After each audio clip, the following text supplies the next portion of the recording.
Sejam muito bem-vindos, cidadãos de bem, ao canal Constatado. Aqui abordamos diariamente as principais notícias do dia, pela visão dos analistas da política nacional. Espero que você faça a sua reflexão e deixe também a sua opinião nos comentários. Fique até o final para liberar um presente muito especial que tenho para você. Esse vídeo, tá? Que foi publicado pelo Capitão Alden, tá? O Capitão Alden, que é deputado, ele falou, ó, já chega sem conversinha e o recado já tá dado. Donald Trump já chegou mandando a real pra Venezuela. Eu vou colocar o vídeo aqui pra vocês, e aí ele colocou a seguinte legenda. O Maduro agora deve estar arrumando a mala, o aviso já foi dado. Olha só o que o Trump falou. Ele falou que a Venezuela também já tá sob análise, que a Venezuela é uma bagunça. Uma situação muito triste. Quais as situações que você está colocando na mesa agora para enfrentar a Venezuela?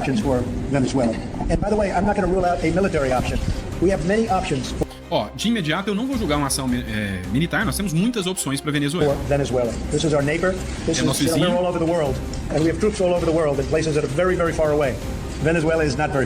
Nós temos poderio militar em muitos lugares do mundo, muito longe. A Venezuela não está longe, está logo ali. Né? Então foi uma ameaça, de certa forma. As pessoas estão sofrendo. Pessoas estão morrendo e nós temos muitas opções para a Venezuela. Incluindo uma imposição militar possível, se necessário. Aqui ele já confirmou que, se possível for, uma operação militar pode acontecer.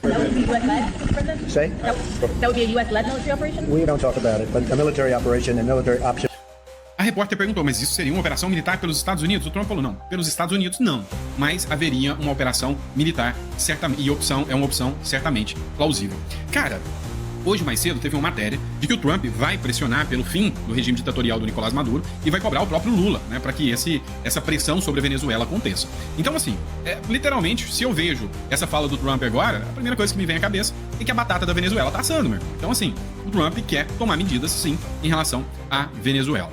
Vai saber, né, como que vai ficar essa análise depois por parte do governo brasileiro, por parte do governo aqui, dos governos da América do Sul. Uma coisa é fato, o único governo aqui da América do Sul, os dois únicos, né, que não se beijaram e abraçaram com Maduro, ou melhor, que se beijaram e abraçaram com Maduro, é o Lula e o Petro da Colômbia. O resto aqui da América do Sul todinha falou, não, nós rechaçamos por completo essas ações do Maduro. Então, eu vislumbro que muita coisa vai acontecer ainda, né, muita pressão ainda vai acontecer sobre o Maduro, e aí é interessante ver de que lado que o Lula vai estar, porque o ditador da Nicarágua falou que se o Lula não se posicionar a favor da Venezuela, ele tem umas coisinhas pra contar do Lula, matéria que foi publicada no Poder 360. Bom, outro ponto. Cara, o Estadão publicou uma matéria, né, que diz o seguinte, ó, viralizou nas redes sociais um vídeo que mostra o senador Marcos Duval dizendo que Donald Trump avisou antes das eleições que, se virasse presidente dos Estados Unidos, o ministro Alexandre de Moraes, do Supremo Tribunal Federal, seria preso por supostas ordens ilegais determinadas em processos no Brasil. Tá, eu nem tinha assistido esse vídeo, né, pra mim saber que, cara, não faz sentido, tá? Não faz o menor sentido. Um presidente norte-americano não tem força jurídica, né? Seria uma invasão das prerrogativas e da soberania mandar prender alguém aqui dentro do Brasil. Agora, há a questão de que o Brasil é vinculado ao Tribunal Penal Internacional. E aí já é uma outra coisa que eu vou explicar. Primeiro eu vou pôr a reportagem pra vocês, a matéria do Estadão, e aí a matéria do Estadão trata exatamente disso. Presta atenção. Não, Trump não pode prender Alexandre de Moraes depois de tomar posse nos Estados Unidos. A afirmação foi feita pelo senador Marcos Duval durante uma live em agosto deste ano. O vídeo tem circulado nas redes sociais. O Trump já disse pro ministro, pro senador americano, Marco Rubio, já disse para ele o seguinte, olha, já pode avisar para os brasileiros, com o seu relacionamento com os brasileiros, que eu já avisei ao Eduardo Bolsonaro que na primeira semana que eu assumir a posse como presidente dos Estados Unidos, a primeira coisa que eu vou fazer nessa semana é botar o Alexandre de Moraes na cadeia. Não há registro de que Trump teria, de fato, feito a declaração. Advogados consultados pelo Comprova classificaram a hipótese como absurda. Segundo o advogado Marcos Jorge, mestre em Direito Administrativo pela PUC de São Paulo, a legislação brasileira veda a possibilidade de expedição por parte de um presidente americano de uma ordem de prisão para um ministro do STF. O professor de Direito Internacional Ricardo Macau explica que, por envolver o pressuposto da soberania de Estado, para realizar uma prisão no Brasil, expedida por um órgão estrangeiro, é preciso que haja concordância das autoridades competentes brasileiras. Nesse caso, teria que haver uma decisão proveniente do judiciário brasileiro, disse ele. Citado no vídeo investigado, a Comissão Interamericana de Direitos Humanos não pode julgar indivíduos, mas sim estados soberanos. Ou seja, a República Federativa do Brasil é que seria denunciada e investigada, e não o ministro Alexandre de Moraes. Pessoal, e é verdade, tá? Essa matéria realmente ela tá certa. Vamos lá, nós temos que observar dois pontos. O governo norte-americano pode fazer uma condenação contra o ministro Alexandre de Moraes, ou seja, um juiz dos Estados Unidos pode dar uma ordem de prisão contra o Alexandre de Moraes por ações que o Alexandre de Moraes cometeu aqui no Brasil contra brasileiros, contra a liberdade de expressão? Não, eles não são censores da liberdade de expressão. Então eles não podem. E uma ação que o Alexandre de Moraes cometeu aqui no Brasil contra americanos. Aí sim, vamos entender isso. Então, por exemplo, o Alexandre de Moraes determinou uma ordem legal contra o Elon Musk, que é um americano. Aí, neste caso, a justiça norte-americana pode até dar uma decisão, segundo a lei norte-americana, sim. Mas essa Constituição lá dos Estados Unidos tem valor aqui no Brasil? Não, não tem, tá? Porque aqui no Brasil vigora o princípio da territorialidade, ou seja, essa decisão dos Estados Unidos não tem valor nenhum aqui no Brasil, a não ser que, através de um acordo de mútua cooperação, os Estados Unidos enviem uma ordem de prisão aqui pro Brasil, o Brasil analise se esse processo foi justo, e aí, com base nisso, ele dá a determinação, mas o que manda prender é a decisão brasileira, não americana, que tem que ser ratificada aqui, você entendeu? Então é a legislação brasileira. Então, a hipótese de prisão do Alexandre de Moraes de forma alguma, tá? E eu não tô aqui pra fazer oba-oba, eu tô aqui pra vocês. De forma alguma não é a menor hipótese e a menor possibilidade. Por outro lado, nós temos que analisar. A Convenção de Direitos Interamericanos, ela pode expedir uma ordem contra o Alexandre de Moraes? Não. A Comissão Interamericana de Direitos Humanos, da qual os Estados Unidos têm uma força muito grande hoje, ela julga nações. E as decisões que são tomadas, por exemplo, são decisões de cunho de indenização, são ordens de indenização, e nessas o Brasil se submete. Então, se tiver uma ordem, né, uma decisão, um tratado interamericano de revogação, inclusive da ordem de prisão aqui no Brasil, essa o Brasil se submete, tá? Então, sim, mas não é os Estados Unidos, aí já é toda a Comissão Interamericana, com vários países, que determina uma ordem, declara ilegal prisões aqui no Brasil, aí o Brasil tem que cumprir, tá? Porque ele é signatário. Isso se a Constituição for respeitada. E por último, tem o Tribunal Penal Internacional, do qual o Brasil também é signatário. Só que os Estados Unidos, tenho quase certeza que não é signatário. Então, neste caso, o Tribunal Penal Internacional julga indivíduos e condena à prisão. Mas ele pode entrar dentro do país e cumprir isso à força, na marra, violando a soberania? Não, senão Putin já estava preso. Então já tem uma ordem de prisão contra o Putin, por exemplo. Tá? Então o que o Tribunal Penal Internacional faz? Esse ele julga indivíduos. Então ele pode determinar uma ordem de prisão? Pode. Mas enquanto ele estiver no Brasil, é a determinação da justiça brasileira que vai determinar se ele vai ser preso ou não. Outro país não pode entrar aqui para cumprir essa ordem, entendeu? Então, essa decisão aqui, literalmente, né, não faz o menor sentido. E aí, como eu disse, a gente está observando como que vai ser, né, o posicionamento aqui da América Latina com essa nova gestão do Trump. E aí, quem vai ser o primeiro cara a ser recebido pelo Trump? Pois é ele, El Carajo, né, o Milei, viva la liberdade, carajo, né? O presidente argentino Javier Milei será o primeiro a ser recebido por Trump nos Estados Unidos. O presidente argentino Javier Milei será recebido por Donald Trump em sua mansão de luxo em Mar-a-Lago, né? Durante a Conferência Política de Ação Conservadora na Flórida. Milei será um dos oradores, o único líder da América Latina. A conferência ocorre dia 14 e 15 em Palm Beach, de onde Trump fez seu primeiro discurso como eleito. Segundo a agência, né, a francesa, o argentino foi convidado a sentar-se com Trump. O vice, J.D. Vance, e o provável secretário dos Estados, Rick Grenell, durante o encontro com Milei, também deve se reunir com Elon Musk.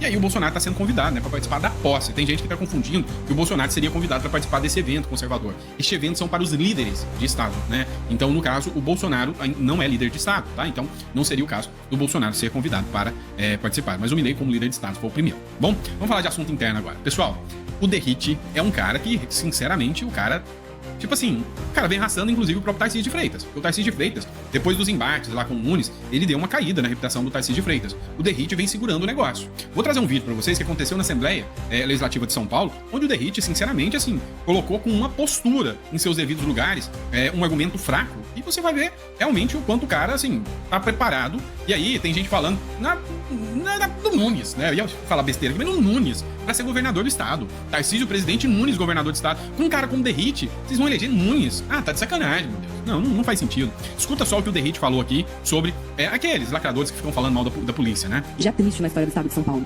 Cada vez que uma criança de 4 anos for executada numa operação policial, a gente não pode dizer que tá tudo bem. Infelizmente, a gente vai precisar nomear as coisas como são. E o que tem acontecido por aqui é uma política de execução. Eu sinto muito por isso e eu espero e venho aqui pedir também por parte da secretaria um mínimo de sensibilidade para com essas famílias. Eu sei que a senhora fez o vídeo para postar na rede social, esse aqui que tá gravando, eu quero que poste a minha resposta também, para que fique bem claro que, diferente da senhora, eu não vou fazer palanque político com a morte de uma criança. Primeiro, dizer que eu lamento demais o que aconteceu com o menino. E tenho certeza absoluta que nenhum policial envolvido nessa operação, em qualquer canto do estado de São Paulo, estava feliz com a morte de uma criança. O criminoso com trânsito julgado, eu concordo. Só é criminoso com trânsito julgado. Assim como esse rapaz que a senhora fala que foi executado, aliás, falar que foi executado, a senhora tem que ter prova. Se nem transitou em julgado, como que a senhora afirma? A senhora fala que só criminoso é só aquele que transitou em julgado. E a senhora fala que ele foi executado se o processo ainda está acontecendo. Então, deputada, palanque político com a morte de uma criança, a senhora devia ter vergonha de fazer isso aqui. Isso sim, eu tô falando, eu respeitei a fala da senhora. Então, primeiro, que fique registrado, eu lamento demais a morte da criança. Os policiais militares estavam deslocando por fim do serviço policial. Mais de 9 criminosos, deputado Meca, atiraram contra os policiais. Esse adolescente, esse garoto de 17 anos, garoto de 15 anos que a deputada menciona aqui, tem várias fotos deles com armamento pesado, participando do tráfico de drogas lá na Baixada Santista. Então ele é garoto, vírgula. Até o momento que ele pega um fuzil na mão, uma pistola e atira nos policiais. Eu tenho certeza absoluta, sem ter conversado com qualquer policial que estava envolvido nessa operação, que a última coisa que ele queria foi ter recebido o disparo de arma de fogo por parte dos criminosos e assim iniciou a troca de tiros lá no Morro do São Bento. Lamento profundamente que uma deputada estadual faça um vitimismo barato dentro da Assembleia Legislativa, usando a morte de um garoto de 4 anos para fazer politicagem. Então, por favor, poste também isso. Eu não vou falar sobre a ocorrência. Quem tem que falar sobre a ocorrência foi o inquérito policial militar instaurado. O inquérito na Polícia Civil foi instaurado sobre o fato que vai apurar. E sobre o pai do garoto, ele foi preso por homicídio, por tráfico de drogas, por porte ilegal de armas. E também o inquérito policial está tramitando.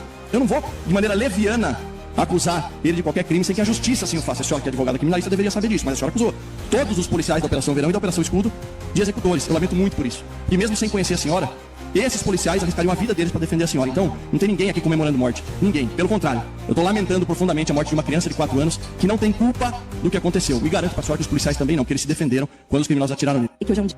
Rapaz, que aula, hein? Rapaz, The Hit, sem sombra de dúvidas, é um cara que, assim, até o que eu conheço do trabalho dele, é um cara ímpar aí, né? E o trabalho dele realmente vem fazendo a diferença pela segurança pública de São Paulo. Bom? Bem, vamos ver a notícia aqui, ó, que tá no portal aqui da CNN. Lula não garante candidatura à reeleição e diz a CNN, 2026, eu vou deixar para pensar em 2026. A CNN Internacional, Lula minimizou sua idade, mas afirmou que espera que não seja necessário concorrer a um novo mandato. A princípio, na ala petista, isso caiu como uma bomba. Por quê? Porque os petistas ainda têm na cabeça que o Lula é alguém de esquerda. Mentira, gente. O Lula é um entreguista. Ele entrega tudo. Ele é um vassalo do Joe Biden. Os petistas ficam revoltados com isso. Para vocês terem uma ideia, o Lula nem confirmou a vitória do Maduro. Dentro do próprio PT, a Gleisi Hoffmann, a Narizinho, ela ficou brava, né? E ela sim declarou que o Maduro realmente venceu. Então tá tendo toda essa briga com o Maduro. Mais uma vez eu afirmo, os petistas que acham que o Lula é aquele cara de esquerda, está muito enganado. O Lula já foi. O Lula agora é um ex-esquerda que está entregando para os Unidos o Brasil. Lambendo o Joe Biden, né? Em entrevista à CNN, o presidente Luiz Inácio Lula da Silva disse que só vai pensar em 2026. Eu não confirmo que tentará reeleição daqui 2 anos. Desculpem, não confirmou que tentará a reeleição daqui a 2 anos. 2026 eu vou deixar para pensar em 2026. Tem vários partidos que me apoiam e eu vou discutir isso. Reeleição com muita sobriedade e seriedade, afirmou Lula em entrevista exclusiva aos jornalistas Cristina Ampor. Questionado sobre a sua idade, Lula tem hoje 79 anos. Gente, na boa, 79 anos. Daqui 2 anos ele vai ter 81, cara. Primeiro, hoje ele já é gagá, só fala merda, só fala bobagem. Quando ele abre a boca é só pra se autodestruir. Imagina daqui 2 anos, pensando você no Joe Biden. Porque um dos motivos que o Joe Biden não concorreu foi porque ele tava gagá, não tinha mais condições de articular os pensamentos, de pensar coisas com coerência. O Lula, ele ainda tem, ele fala mais 2 anos, cara, muita coisa acontece, principalmente uma pessoa de 79 anos. Se é que ele vai chegar até lá, né? Então, ele fala que a idade não é um problema pra ele, mas é um problema pro povo brasileiro. O Lula só tem feito um desastre. Olha o dólar, o valor, a comida, o valor, as estatais, enfim, não é um desastre, não é ruim pra ele, mas pro povo brasileiro é péssimo. É péssimo ter ele como presidente. Questionado sobre a sua idade, Lula tem 79 anos e um novo mandato, ao chegar em 2030, teria 85. No final do segundo mandato, ele teria 85. O presidente disse que governar não é como jogar futebol. E governar é terrível, cara. Tanto de ataque que você sofre, tanto de coisas, sabe? Dor de cabeça é muito mais do que um esforço físico, é um esforço mental violento. Governar não é como praticar esporte. Não é um problema da juventude que vai resolver o problema da governança. O que vai resolver o problema da governança é a competência do governante. Coisa que o Lula não tem. O compromisso, a cabeça, a saúde, afirmou. Tudo isso que o Lula não tem. Compromisso, cabeça, saúde. É um absurdo. Se chegar na hora e os partidos entenderem que não há outro candidato para enfrentar uma pessoa da extrema-direita, que seja negacionista, que não acredita na medicina e na ciência, obviamente estarei pronto para enfrentar, acrescentou. Lula, porém, disse que espera que isso não seja necessário e que novos candidatos surjam para promover uma grande renovação política no país. Em 2022, ainda durante a pré-campanha eleitoral, Lula indicou que não tentaria uma nova reeleição. Sabe quem disse que não tentaria uma nova reeleição, né? Uma reeleição? O Bolsonaro. O Bolsonaro disse também que se ele perdesse, ele não tentaria concorrer de novo. Bom, estamos aí, cara, lutando de todas as forças para tentar ficar elegível o Bolsonaro. Então, o que esses caras falam? Não, eu não gosto de reeleição. Tudo bravata, tudo conversa. Porque chega na hora, os caras não querem largar o osso nem a pau. Essa é a grande verdade. Bom, o que a gente tem que conversar aqui é o seguinte. Se o Lula não for candidato, por que ele estará fazendo isso? Porque ele tá velho? Sim, o Lula tá velho, então essa é uma opção. Mas não deve ser por isso, não. Ele disse que ele não será candidato se tiver uma opção que não seja de extrema direita. Quem hoje não é uma opção de extrema direita? E eu vou citar aqui. Tarcísio, começou. Quem tava com um pouco de papo com o Lula é o Caiado, né? Tava de papo com o Alexandre de Moraes também. Quem mais tava de papo? O Kassab. O Kassab dizem que ele tem um sonho de ser presidente. O Kassab não ganha, gente. O Kassab não ganha. O Kassab, no máximo que ele vai conseguir é vir de vice com o Tarcísio pra vencer. Mas se o Bolsonaro estiver elegível, o Lula então vai falar. Segundo o raciocínio dele, se o Bolsonaro estiver elegível, o Lula vai disputar. Porque, supostamente, na cabeça... Embora a gente sabe que o Bolsonaro não é extrema-direita, na verdade ele é centrão, pro Lula, não é uma boa deixar o Bolsonaro vencer. Por ego, né? Há quem diga até que o Bolsonaro corre sérios riscos de ser preso. É possível. Ah, o Trump ganhou, pronto. O Trump virou a salvação do Brasil. A incompetência do Brasil foi parar no colo do Trump para salvar o Brasil. Isso que é um absurdo. Há quem diga que o Bolsonaro pode ser preso porque ainda tem 4 inquéritos que pode ser julgado e provavelmente pode ser condenado. Mas vamos supor, Bolsonaro inelegível. Então abre o caminho para o Centrão disputar. Tarcísio contra quem? Tarcísio com Kassab de vice, contra quem? Deu Lula vai falar. Deu Lula vai falar, tem engasguei. Deu Lula vai falar o seguinte: ah, tá bom, o Bolsonaro não vem? O Tarcísio aqui, que é meu amigo, tem várias fotos do Lula com o Tarcísio. Até o Lula falou no evento lá: volta pro PT, Tarcísio. Então, Tarcísio ali, tá tudo em casa, gente. Lula, Tarcísio, Kassab, tá tudo em casa. Deixar o Bolsonaro inelegível, abre um espaço tremendo pro Centrão. O Bolsonaro vai ter que fazer o quê? Olha que situação se o Lula sair dessa corrida eleitoral. Eu acho que não vai, acho que é bravata. Mas imagina que ele saia, esteja inelegível. Os extremos acabam ficando fora. Volta pro centro. E daí? Quem que vai entrar? Tarcísio, Zema, Caiado, Pablo Marçal, Luiz Felipe de Orleans Bragança. Imagina sem Lula. Tarcísio, Zema, Caiado, Luiz Felipe de Orleans Bragança e Pablo Marçal. 5 nomes que a gente tem hoje, tá? 5 nomes que a gente tem hoje. O Lula vai apoiar. Cara, que loucura. Kassab com Tarcísio. O Lula vai apoiar o Tarcísio com o Kassab? Porque nome de esquerda não tem. Não tem. Acabou. Nome de esquerda não tem. O Lula ficaria tipo Michel Temer, meio isentão. Não, mas eu apoiaria o Tarcísio com o Kassab. Imagina você, Lula e Bolsonaro apoiando o Tarcísio. É possível, gente. Parece loucura, mas não é. Se nem o Lula nem o Bolsonaro concorrer e o Tarcísio for, eu acho que o Zema é mais direita que o Tarcísio, então o Lula talvez não apoiaria. O Caiado também é mais direita, o Lula talvez não apoiaria. Pablo Marçal nem pensar. Luiz Felipe de Orleans Bragança nem pensar. Imagina a loucura, Lula e Bolsonaro apoiando o Tarcísio. Você já viu de tudo nesse país, né? Eu acho que você já viu de tudo. É possível, totalmente plausível. Se o Kassab vier de vice do Tarcísio, é possível, cara. A gente não tá vendo o Alckmin com o Lula? Que loucura, né? O Lula e o Bolsonaro não estão apoiando o Alcolumbre? A política no Brasil não é pra amador, não, cara. Aí você vê de tudo nesse lugar. Mas vamos lá. Se o Lula não apoiar o Tarcísio, o Lula apoia qualquer outra coisa. Não tem ninguém de esquerda. Não tem ninguém de esquerda que possa vencer. Somente o Lula. Por isso que eu falo. Se o Lula bater as botas, acabou o PT. Acabou o PT. Mas o problema do Brasil não é o PT. O problema é o Centrão. Vamos supor que o Lula não está, daí tem o Tarcísio. O Lula fica isentão, não fala nada. O Bolsonaro apoia o Tarcísio, com certeza. E aí? E esses apoiadores bolsonaristas vão apoiar o Tarcísio porque o Bolsonaro está falando, assim como fez com o Nunes? Será? É possível, né?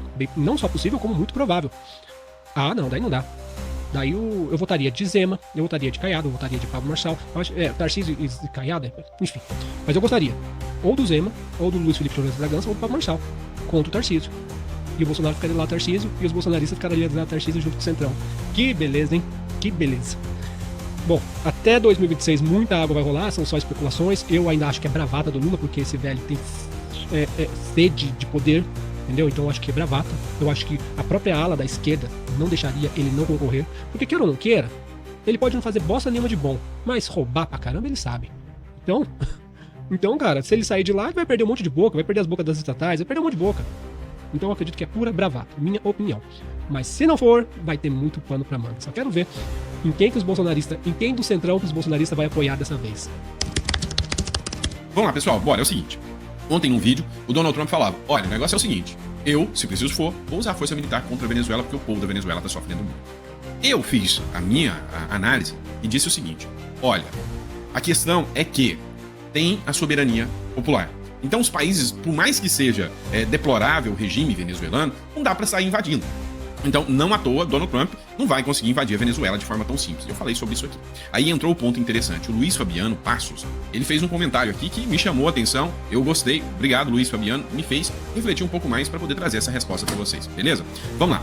O Osama e o Saddam deveriam ter te contratado como advogado. Daí não teriam sido caçados até a morte. Vamos lá. Para quem não sabe, Saddam Hussein, presidente do Iraque, realmente foi enforcado, né? Foi morto depois de um julgamento lá no Iraque, porque era um ditador igual o Maduro. E já o Osama Bin Laden também foi literalmente morto e caçado pelas tropas americanas. São dois pontos diferentes, nós vamos falar sobre isso aqui. Mas aí ele falou, devia ter me contratado como advogado. Não, eu não advogo nem para ele nem para Maduro, tá? Eu só tô falando como é a legislação brasileira, tá? Então eu sou anti-Maduro, contra Maduro e detesto, tá? Acho que tem que cair o mais rápido possível, só para deixar claro. Sei que foram acusações muito diferentes, mas para quem quer fazer, tem como fazer. Um guspe e um fósforo vira uma bomba. Bom comentário. O Careca, não sei de quem que ele tá falando, o Careca tá fazendo e acontecendo, porque aqui teve muito dinheiro envolvido e muita corrupção e muito cagalhão. Foi o que o Luiz Fabiano escreveu, tá? Cara, tá certo. Quando quer fazer, um fósforo vira bomba e quando quer, sempre tem um argumento, sempre tem uma desculpa. Isso é verdade. Mas vamos entender esse caso aqui. E aí, o Trump pode chegar com tropas, força militar e chutar o balde? Cara, não é tão simples assim, tá? Então não adianta a gente achar que vai fazer um oba-oba, vai chegar e falar que vai acontecer. Mas calma, aí você precisa entender o que tá acontecendo. Essa matéria aqui é sobre o vídeo que eu postei pra vocês. O vídeo não é de agora, é de 2019. Mas era o que o Donald Trump queria. O grande problema é que o Donald Trump não conseguiu, né, voltar para a Casa Branca em 2020. Então, ele não conseguiu cumprir. Mas no finalzinho de 2019, o Donald Trump falou isso aqui, ó. A dura advertência de Trump ao exército da Venezuela para que abandone o seu apoio a Maduro. Estão arriscando a sua vida. Já perderam tudo. Pois é, o Donald Trump subiu o tom, levantou, ameaçou entrar com o exército e falou, ó, eu tô dando um recado pro exército venezuelano. Abandona Maduro. Larga Maduro, senão vai perder a própria vida com isso. Isso aqui na época, né, causou uma polêmica, aquela tchutchuquinha da leste, aquela tchutchuquinha da esquerda. Ai, meu Deus, o Donald Trump é um ditador de falar isso contra o Madurinho, deu uma maior repercussão. Esses jornalistas de merda que tem aí, né, esse bando de gente chata aí, o que aconteceu? Nossa, mas como que Donald Trump fala isso? A galera da BBC, todo mundo, tá invadindo a soberania da Venezuela. Todo mundo ficou do lado da Venezuela, a galera artística aí, a galera da mídia aí. Mas o que acontece? Ó, o Maduro tá desesperado. Esta matéria, tá? É daqui do Uruguai, portal de Montevidéu, ó. Não chega no Brasil. Cara, é impressionante. Quando eu tô aqui, chegam informações que nenhum jornal brasileiro passa como realmente tá passando, tá? Jornal de Montevidéu. Maduro citou o Artigas. Artigas é um herói nacional aqui do Uruguai. O Maduro citou Artigas para pedir calma por triunfo de Trump e garantir a democracia. Ou seja, o Maduro tá desesperado. O mandatário venezuelano disse que há muita gente nervosa tratando que o eleito presidente estadunidense ataque o seu país. Ou seja, preocupado que o Trump agora vai chegar e vai chutar o balde. E essa matéria, ó, dia 9 de novembro de 2024. É uma matéria de ontem, tá, pessoal? Então o que tá rolando? Tá rolando, e aqui no Uruguai, tá chegando coisa que o Maduro tá desesperado. Não à toa ele fez aquela divulgação de que quer, não, eu quero trabalhar com os Estados Unidos, eu quero ficar agora com os Estados Unidos, alinhado com os Estados Unidos, vamos restabelecer a nossa relação, no próximo ano aí vai ter eleição justa, fica tranquilo. Pois é, o Maduro tá desesperadinho, né? O que acontece? A galera da esquerda vive passando o pano, né? A Dilma, por exemplo, sempre foi muito alinhada com o Maduro. Dilma compara o Maduro a Saddam Hussein e não foi pra criticá-lo, tá? Então essa turma sempre adorou o Maduro, sempre adorou o Saddam Hussein. Por isso que, quando você citou, eu coloquei essa aqui e coloco os dois juntos. A ex-presidente afirma que a oposição venezuelana pode levar o país vizinho a um conflito armado e que o risco é ocorrer como no Iraque, onde surgiu o Estado Islâmico. O especialista diz que Dilma fala sem conhecimento nenhum do assunto. E realmente a Dilma, conhecimento no assunto é algo que lhe carece, né? E aí, vamos lá. A ditadura agradece 5 trabalhos de universidades brasileiras a favor do regime venezuelano. Mesmo com sinais de que o modelo fracassaria, alguns pesquisadores brasileiros ficam do lado do Chaves e do Maduro. Ou seja, o Brasil sempre, né, a esquerda brasileira sempre esteve do lado do Maduro e do Chaves. Olha só essa matéria aqui que foi divulgada para pouco, 2023, depois que o Lula já tomou o poder, provavelmente algum blogueirozinho da USP, 86 anos de nascimento do líder iraquiano Saddam Hussein, né? E aqui ele fala aqui, ó, Lucas Rubio. Há 86 anos, em 28 de abril de 1937, nascia Saddam Hussein, líder do Iraque durante um importante período. Muitos dizem que era ruim com ele, mas todos nós temos certeza que é muito pior sem ele. A morte de Saddam e a destruição total do Iraque pelos Estados Unidos foi um crime. Então eles tentam jogar a pecha, essa turminha da leste, que os Estados Unidos é o culpado pelo que aconteceu no Iraque, tá? Mas vamos entender, o meu intuito aqui é falar por que o caso do Osama Bin Laden, por que o caso do Saddam Hussein é diferente do caso do Maduro. Por quê? Vamos lá. O que aconteceu na época? Vamos entender que eram momentos diferentes. A ONU da época, então assim, a ONU precisava dar um respaldo. A ONU de hoje, ela é totalmente esquerdista, para você ter uma noção. A UNRW, que é uma agência da ONU, ela tem gente de grupos de terror lá dentro. Então a ONU de hoje é uma ONU completamente diferente da época do Saddam Hussein. E a figura do Maduro e do Saddam Hussein são figuras diferentes. O Maduro é um mal para o seu povo. o Saddam Hussein era um mal para o seu povo e um perigo para outros povos, tá? Então vamos deixar claro. A turma da leste aí questiona, mas o Saddam Hussein tinha produções de armas nucleares. Então, um dos grandes pontos que o Saddam Hussein fazia era ficar ameaçando os Estados Unidos, ameaçando países vizinhos, fazendo ataques de terror o tempo todo, né? Então, ele tinha um arsenal, e ele se gabava disso, né? De ter um arsenal de armas nucleares, tá, pessoal? Então, ele mesmo falava desse arsenal de armas nucleares que o Saddam Hussein tinha. Então, com base nisso, foi convocada uma reunião da ONU, o Reino Unido e vários outros países falaram, olha, a gente tem que fazer uma incursão, e nesta incursão nós vamos ter que declarar guerra ao Iraque, né? Então começou uma guerra ao Iraque, e vamos fazer essa guerra ao Iraque porque eles declaram abertamente que tem armas nucleares com poder de destruição em massa. Poder de destruição em massa. Inclusive, para fazer um teste com essas armas, ele usou contra xiitas, que matou não sei quantas pessoas, 400 pessoas, 400 mil, não sei. Ele fez um teste, né, com essas armas. Isso é da época, tá? Então ele fez um teste com essas armas e matou muita gente. Matou muita gente. Então, depois desse teste que fez esse genocídio, os Estados Unidos tiveram a chancela para invadir. Então, só depois disso, os Estados Unidos entraram, começaram uma guerra, né? Teve a guerra do Iraque, começou a guerra, né? E depois dessa guerra que rolou, o Saddam Hussein perdeu o poder das suas tropas, ou seja, o exército iraquiano se rendeu, um novo poder foi constituído, ou seja, um novo presidente foi constituído, um tribunal iraquiano, então presta atenção, foi um tribunal do Iraque, tá? O tribunal que já tinha lá, o tribunal iraquiano, foi constituído e o Saddam Hussein foi julgado e condenado à muerte, tá bom? Então ele foi condenado à morte por um tribunal iraquiano com base nas leis iraquianas. Então tem muita gente que pensa que os Estados Unidos entrou, pegou o cara, foi lá, enforcou o cara, só porque ele estava fazendo coisa ruim com o seu próprio povo, e não era. O argumento que os Estados Unidos teve ora bolas, tem armas em massa, né? Estão construindo armas em massa para matar outros povos, né, para fazer genocídio de outros povos. Então, com autorização da ONU, assim, um tanto quanto conturbada, porque não foi unânime, tinha uma resolução da ONU naquela época que falava que não precisava ser unânime. Então, com base nisso, né, com base na resolução da época, que foi até revogada, os Estados Unidos entrou aí, pum, já era o senhor Saddam Hussein que acabou sendo enforcado, tá bom? Já o Bin Laden, né, o Osama Bin Laden, né, não Obama, Osama Bin Laden. O que aconteceu com o Osama Bin Laden? Osama Bin Laden foi diferente. Osama Bin Laden é mais ou menos o que o grupo jamais acabou de fazer com Israel. Vocês esqueceram que Osama Bin Laden foi o cara do World Trade Center, né? Foi o filho da mãe do World Trade Center. Então, o que eles falaram? Mas vamos dar a resposta. Então, depois do ataque do World Trade Center, houve uma declaração de guerra dos Estados Unidos, e os Estados Unidos fez a incursão, pegou o cara e meteu bronca no cara. Mas entenda que os Estados Unidos não foi o primeiro a dar o passo, não foi o agressor, ele foi o agredido, e como resposta falou que pegaria o Osama Bin Laden. É o que Israel está fazendo hoje com relação ao grupo Hamas, com relação ao pessoal do Irã, é o que Israel está fazendo. Vem, me atacou, não, eu vou declarar guerra e vou partir para cima. E é isso que aconteceu. Então o Osama Bin Laden também foi outro caso muito diferente.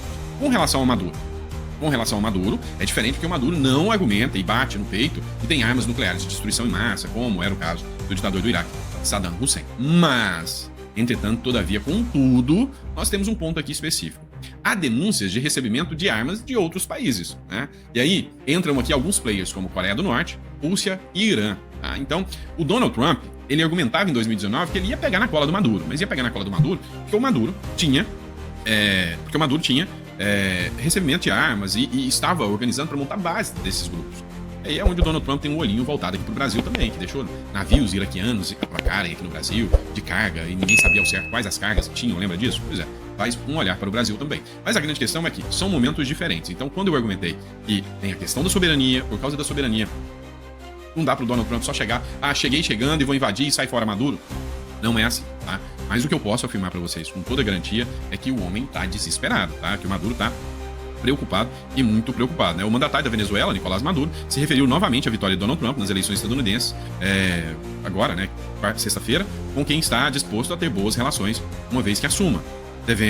Deixemos tranquilo ao presidente eleito para que defina os seus passos e os seus planos. Eu vejo muita gente nervosa, e será de muita gente nervosa tratando de chegar a que Trump se venha contra a Venezuela e nos ataques, disse Maduro, né? Em uma roda de imprensa, né? Uma roda de jornalistas. Então, assim, cara, o homem tá trincando as bases, tá morrendo de medo, isso aí é fato. Falou pianinho, ai. Se quiser, agora derruba, tá? Derruba nós, tá bom? Então, se ele quiser, o Maduro cai. Mas, é como eu disse, muita questão que envolve isso, tem que ter o argumento certo. Cara, e assim, vou falar o português claro pra vocês. Quando esses caras querem fazer alguma coisa, eles simplesmente fazem. A Venezuela tem petróleo pra caramba, não é muito diferente do Iraque, não. Tem petróleo pra caramba. A Venezuela tem um ditador ferrado, igual o Iraque tinha. A situação É diferente? É, mas não é tanto, tá? Então, assim, dentro das regras de direito, eles não podem fazer nada. Dentro das regras de direito, eles não podem fazer nada. Mas, cara, esses caras, quando eles querem, eles mesmos mandam um ataque contra eles, tipo assim, os próprios Estados Unidos pega e fala, ó, filho, atinge aqui, ó, um navio americano aqui, mata a tripulação, que aí nós vamos retalhar. Eles mesmos fazem, entendeu? Eles criam, né? A gente chama isso de false flag. O que é a false flag? Eles criam uma bandeira falsa, né? Uma situação onde ele mesmo cria a situação, diz que foi o Maduro e pimba na gorduchinha do Maduro. Já era, entendeu? Então, realmente, não é à toa que o Maduro tá nesse desespero todo aí. Pessoal, eu respondi. Dessa vez eu quis entrar aqui porque o assunto, assim, meio que história, meio complexo pra mim colocar pra vocês. E afinal, hoje é domingão também. Não adianta eu ficar trazendo um monte de matéria, né? Mas enfim, este era o ponto que eu queria colocar pra vocês. Há uma vasta diferença, porque Saddam Hussein e Bin Laden era outra coisa, e Maduro. Não é que o homem tá se borrando, isso não é novidade pra ninguém, e que o Trump vai voltar com sangue nos olhos, porque o Maduro ironizou, tirou onda quando o Trump saiu da presidência. Agora eu acho que o Trump vai voltar. Mas um tremendo um cagalhaço, né? Um cagaço aí, né? Com a volta do Trump.